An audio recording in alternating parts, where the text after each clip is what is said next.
Hello friends, মাই veg ফুডে আপনাদের সবাইকে স্বাগত। আজকের রেসিপি আলুর পাকোড়া বা আলুর বড়া। আসুন দেখা যাক আজকের রেসিপি। এখানে একটা পাত্রের মধ্যে নিয়ে নিচ্ছি 1 কাপ পরিমাণ বেসন। এর মধ্যে দিয়ে দিলাম 2 টেবিল স্পুন চালের গুঁড়ো, দিয়ে দিচ্ছি হাফ চামচ লবণ, 1/4 চামচ হলুদ গুঁড়ো, আর দিয়ে দেব 1 চামচের মতো আটা, দিয়ে দিচ্ছি 1/4 চামচ কালো জিরে। এবার এর মধ্যে দিয়ে দিচ্ছি 1 চামচ চিনি। চিনিটা দিলে এর স্বাদ কিন্তু খুবই ভালো হয়। এবার দিয়ে দিচ্ছি কাঁচা লঙ্কা কুচোনো। আপনাদের ঝাল অনুযায়ী এখানে কাঁচা লঙ্কাটা ব্যবহার করতে পারেন, লঙ্কার গুঁড়োও ব্যবহার করতে পারেন, কিন্তু আমি এখানে কাঁচা লঙ্কা ব্যবহার করেছি। এর মধ্যে দিয়ে দিলাম বেশ কিছুটা পরিমাণে ধনেপাতা কুচি। সমস্ত উপকরণ দেওয়ার পরে এবার মিক্স করার পালা। তাই এর মধ্যে দিয়ে দিচ্ছি সামান্য পরিমাণে, প্রথমে দিয়ে দিচ্ছি সামান্য পরিমাণে জল দিয়ে ভালো করে মিক্স করে নেব। একবারে বেশি জল দেওয়া যাবে না। এরপরে আরও কিছুটা জল দিয়ে ভালো করে এর একটা ব্যাটার তৈরি করে নেব। আজকের রেসিপি বাড়িতে একবার অবশ্যই ট্রাই করবেন। খুব সুন্দর একটি রেসিপি, আর গরম ভাতের সাথে এই শীতের দুপুরে ভাতের সাথে খেতে এই রেসিপি ভীষণই ভালো লাগে।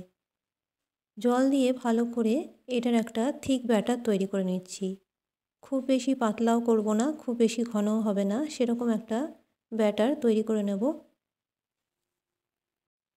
এখানে বলে রাখি, আমার চ্যানেলে সব রেসিপি সম্পূর্ণ নিরামিষ, আর ফেসবুক পেজটা ফলো করতে ভুলবেন না। আজকের রেসিপি যদি ভালো লেগে থাকে তাহলে অবশ্যই একটা লাইক করবেন, শেয়ার করতে ভুলবেন না।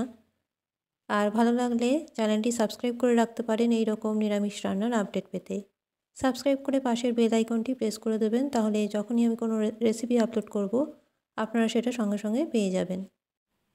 এখানে আমি 2টো মিডিয়াম সাইজের আলু নিয়েছি। আলুর খোসা ছাড়িয়ে এরকম গোল গোল করে কেটে নিয়েছি, খুবই পাতলা টুকরো করে। আলুগুলো কিন্তু এখানে কাঁচাই নিতে হবে। এবার ব্যাটারের মধ্যে আলুর টুকরোগুলো দিয়ে ভালোভাবে ডিপ করে নিচ্ছি।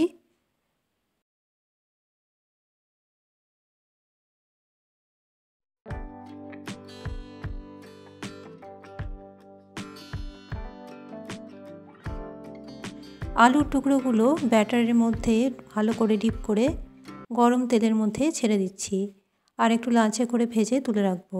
তেলটা মিডিয়াম ফ্লেমে গরম করে নিয়েছিলাম। এবার আলুর টুকরোগুলো সবকটাই ব্যাটারে ডুবিয়ে ভেজে নিচ্ছি। আজকের রেসিপি যদি ভালো লেগে থাকে অবশ্যই চ্যানেলটি সাবস্ক্রাইব করে রাখবেন, আর পাশের বেল আইকনটি প্রেস করতে ভুলবেন না, কারণ আমার চ্যানেলের সব রেসিপি সম্পূর্ণ নিরামিষ, আর পাশের বেল আইকনটা প্রেস করলে আমি যখনই কোনো রেসিপি আপলোড করব আপনারা সেটা সঙ্গে সঙ্গে দেখতে পাবেন। দেখুন, আলুর পকোড়াগুলো এরকম লালচে করে ভেজে তুলে রাখছি। আশা করি আজকের রেসিপি আপনাদের ভালো লাগবে। খুবই মুখরোচক একটি রেসিপি। আমার চ্যানেলে আলুর রেসিপি অনেক আছে, চ্যানেলটি সাবস্ক্রাইব করে দেখে নিতে পারেন। আর গরম ভাতের সাথে আলুর পকোড়ার রেসিপি একবার অবশ্যই বাড়িতে বানিয়ে খান, ভীষণই ভালো লাগবে, আর খুব সহজেই তৈরি এই রেসিপি। আশা করি আজকের রেসিপি আপনাদের সকলের ভালো লাগবে। যে কোনো নিরামিষ দিনে আলুর পকোড়ার রেসিপি করে খেতে পারেন। আমার চ্যানেলে নতুন বন্ধু হয়ে থাকলে চ্যানেলটি সাবস্ক্রাইব করে রাখবার অনুরোধ রইল, আর পাশের বেল আইকনটি অবশ্যই প্রেস করে দেবেন। আর পুরনো বন্ধুদের জানাই আমার পাশে থাকার জন্য অসংখ্য অসংখ্য ধন্যবাদ। আজকের মতো আমার রেসিপি এখানেই শেষ করলাম। আবারও চলে আসবো নিরামিষ রান্নার রেসিপি নিয়ে। ভালো থাকবেন, সুস্থ থাকবেন। আমার রেসিপি ভালো লাগলে অবশ্যই কমেন্ট করে জানাবেন। ভালো থাকবেন, নমস্কার।